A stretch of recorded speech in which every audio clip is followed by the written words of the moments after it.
Sponsored by মেঘনা আলম। আমার সাথে শারীরিক সম্পর্ক যেটা বলা হচ্ছে এটা কোনো পুরুষেরই নেই। বহু পুরুষের সাথে সম্পর্ক থাকলেও নিজেকে দাবি করেন পিওর ভার্জিন, এমনকি নিজের কুমারিত্বের কসম করেছেন পবিত্র কোরআন হাতে নিয়েও। বলছিলাম আলোচিত মডেল ও মিস আর্থ মেঘলা আলমের কথা। আমাদের এমপি যাচ্ছে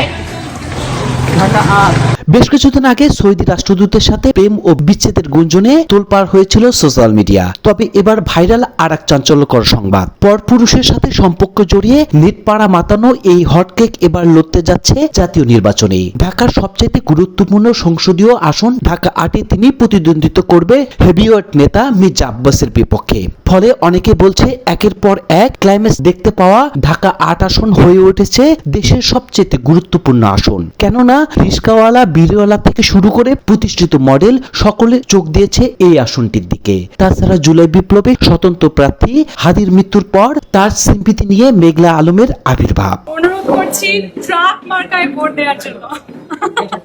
2020 সালে মিস ওয়ার্ল্ড বাংলাদেশ নির্বাচিত হন মেঘলা আলম। সৌদি রাষ্ট্রদূতের সাথে প্রেম ঘটিত সম্পর্ক নিয়ে আলোচনায় আসে। কয়েক বছর ধরেই সম্পর্ক থাকা সৌদি রাষ্ট্রদূত ইসার সাথে তার মধুর সম্পর্ক থাকলেও বিয়ে নিয়ে দেখা দেয় এক বিশাল ফাটল। বাঙালি নারী হয়ে সৌদি শেখের বউ হতে চাওয়া মেঘলা আলমকে মেনে নিতে পারেনি ইসার স্ত্রী। ফলে গোপনে এই সম্পর্ক একসময় আদালতে গড়ায়। দেশের কূটনৈতিক সম্পর্ক রক্ষায় বিশেষ ক্ষমতায়নে মেঘলাকে গ্রেপ্তার করে বাংলাদেশ পুলিশ। এরপর বেশ কিছুদিন কারাগারেও থাকতে হয় এই সুন্দরী মডেলকে। তবে সুশীল সমাজের চাপে তাকে মুক্তি দিতে বাধ্য হয় পুলিশ প্রশাসন। জেল থেকে বেরিয়ে নিজেকে নির্দোষ দাবি করেন এবং সরকারের সমালোচনা করে আবারও আলোচনার জন্ম দেন এই বিতর্কিত মডেল।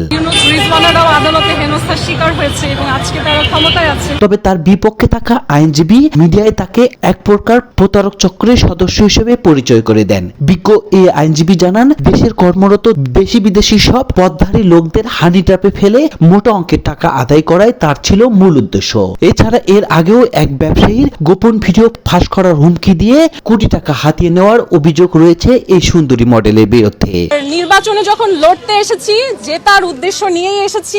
ব্যক্তিগত জীবনে মেঘলা আলম একজন প্রতিষ্ঠিত মডেল। কাজ করেছেন পরিবেশ নিয়ে, এমনকি মিস বাংলাদেশ অর্গানাইজেশনের চেয়ারম্যানের পদটিও রয়েছে তার দখলে। তাছাড়া একক ফাউন্ডেশনের নামে সুবিধাবঞ্চিত কিশোরী ও নারীদের জন্য করা একটি প্রতিষ্ঠানও তিনি কাজ করছেন নির্বাহী কর্মকর্তা হিসেবে।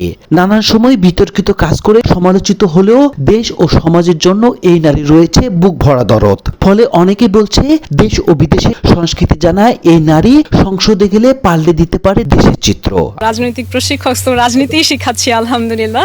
রাজনীতিতে এসে ট্রোলের মুখে পড়লেও অনেকে জানেন না পলিটিক্স নিয়ে রয়েছে মেঘলা আলমের আলাদা ক্যারিয়ার। বেশ কিছু জায়গায় তিনি নিজেকে একজন রাজনৈতিক প্রশিক্ষক হিসেবে পরিচয় দিয়েছেন। হয়তো এই কথাগুলো শুনে অনেকে ঘুম থেকে উঠবেন, তবে তাতে কিছুই করার নেই। কেননা গান গেয়ে এমপি হতে পারলেও মডেলরাও হতে পারে নির্বাচিত সংসদ। ঢাকা ৮ আসন ট্রাক মার্কা গণ অধিকার পরিষদ থেকে আমি মেঘনা। আধুনিক এই যুগে এসে কিছুই যেন আর অসম্ভব নয়। গণ অধিকার পরিষদ থেকে মেঘলা আলমের মনোনয়ন দেওয়ার পরে অনেকেই মজা ছলে বলেছিল, ঢাকা ৮ আসনের এত ভিড়ের মাঝে কি আর ভাত পাবে মির্জা আব্বাস, নাকি রূপের ঝলকে মেঘলা আলম সব ভোটার তার গোল পোস্টে টেনে নেবে?